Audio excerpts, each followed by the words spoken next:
আমি আসলে এখন উপদেষ্টা, কিন্তু কয়েকদিন আগেও বিভিন্ন ইস্যুতে আমি আপনাদের মতন রাস্তায় বসে আন্দোলন করেছি এবং হাদি যেদিন মারা যান, শাহাদাত বরণ করেন, শহীদ হন, সেদিন একেবারে বিমানবন্দর থেকে মর্গ পর্যন্ত পুরাটা সময় আমি হাদির সাথে ছিলাম এবং আমি তাকে দেখেছি। আমি জীবনে কোনোদিন মর্গে যাই নাই, ওই প্রথম আমি মর্গে গিয়েছি এবং একটা পরিবারের জন্য, একটা সমাজের জন্য, একটা দেশের জন্য এইরকম একটা মৃত্যু যে কত করুণ, কত কষ্টের এবং বিচারের দাবি যে কত শক্ত হতে পারে, হওয়া উচিত, সেটা আমি মর্মে মর্মে উপলব্ধি করি।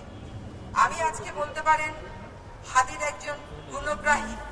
আমি নিজেকে হাদিকে আমার ভাই মনে করতাম এবং এখনো তা মনে করি এবং দেশের জন্য তার এই শহীদ হয়ে যাওয়াটা, তাকে তো আমাদের আরো অনেক দিন প্রয়োজন ছিল, কিন্তু যেই মানুষের মৃত্যুতে 12 থেকে 15 লক্ষ মানুষ জানাজা পড়ে, সেই মানুষের মৃত্যুর বিচার আসলে একটা জাতীয় কর্তব্য।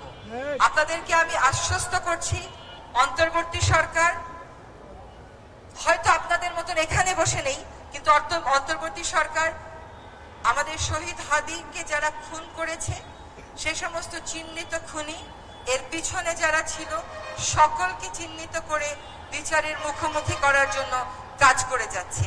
আপনাদের হয়তো মনে হচ্ছে কিছু জানছি না কেন, কিন্তু মনে রাখতে হবে আমরা কিন্তু একটা শত্রুপক্ষের মুখোমুখি দাঁড়িয়ে কাজটা করছি।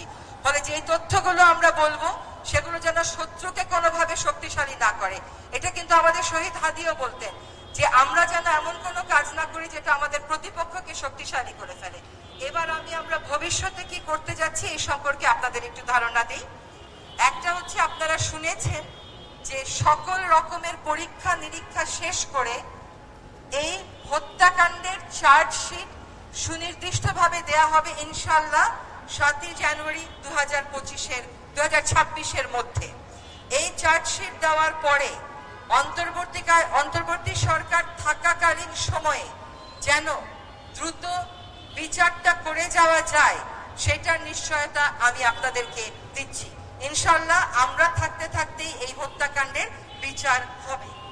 আমরা আরেকটা কথা একটু বলে রাখি আপনাদেরকে জানাবার জন্য, যে আপনারা আসিয়ার ঘটনাটা জানেন, সেই ঘটনায় কিন্তু 6 কার্য দিবসের মধ্যে বিচার কার্য সম্পন্ন করা গেছিল। কাজে চার্জশিটটা যাতে আমরা নির্ভুল ভাবে দিতে পারি, নিখুঁত ভাবে দিতে পারি, সকল পরীক্ষা নিরীক্ষা শেষ করে যাতে কোথাও কোনো ফাঁক ফোকর না থাকে, সেটা সম্পন্ন হয়ে যাওয়ার পর 7 জানুয়ারির পরে আমাদের সময়, দ্রুততম সময়ের মধ্যে এই নৃশংস হত্যাকাণ্ডের বিচার আমরা অবশ্যই করে যাব ইনশাআল্লাহ। এবার আরেকটা কথা বলি, যে অনেক সময় অপরাধী যদি পালিয়েও থাকে, তারপরেও কিন্তু এটাকে আমরা ইংরেজিতে বলি ইন অ্যাবসেন্সিয়া বিচার।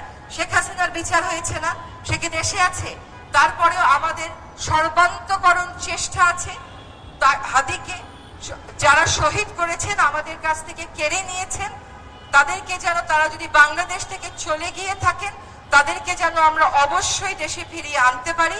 আপনাদেরকে আজকে স্পষ্ট করে বলছি যে এই বার্তা কূটনৈতিক প্রচেষ্টার মাধ্যমে ভারত সরকারকে স্পষ্টভাবে জানিয়ে দেওয়া হয়েছে এবং ভারত সরকার প্রতিশ্রুতি দিয়েছেন যে তাকে যদি ভারতে খুঁজে পাওয়া যায়, অবশ্যই তারা বাংলাদেশকে সহায়তা করবেন এই বিষয়ে।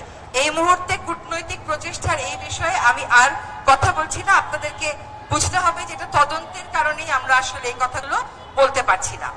আগামীকাল সকাল 11:15টায় ডিবি পুলিশ একটি সংবাদ সম্মেলন আয়োজন করেছে।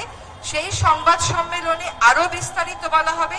আমি কেন আরো বিস্তারিত বলছি না, কারণ কিছু কিছু জিনিস এখনো ভেরিফিকেশন বা সত্য যাচাইয়ের পর্যায়ে রয়েছে। আমরা একেবারে কোনো রকমের ভুলভ্রান্তি রাখতে চাই না।